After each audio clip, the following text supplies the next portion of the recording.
Che momento è stato intanto questo di questa prima riunione? Si è aperto oggi il tavolo di lavoro che ha coinvolto i sindaci dei comuni di Camogli, Portofino, Santa Margherita Ligure, l'ente parco, il ministero e l'ISPRA, cioè tutti i soggetti che a quel tavolo devono sedere per ragionare insieme sull'iter per l'istituzione del parco nazionale. Mi pare che la valutazione sia molto positiva, i comuni hanno dimostrato, hanno confermato la sinergia con la Regione Liguria, presente l'assessore Mai, che c'è stata fin da principio per traguardare questo grande obiettivo. Di quali obiettivi avete discusso?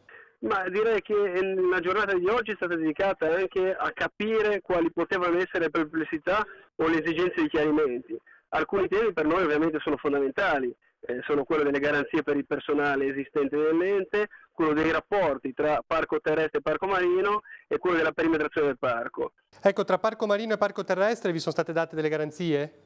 Ci è stato spiegato sostanzialmente che al di là di una unificazione concettuale dell'ente parco in un unico ente gestionale, tuttavia si mantengono le prerogative dei due enti e si mantengono anche i finanziamenti economici, per cui quello del parco terrestre andrà a sommarsi a quello oggi presente per il parco marino che verrà mantenuto. Ci sarà un secondo step?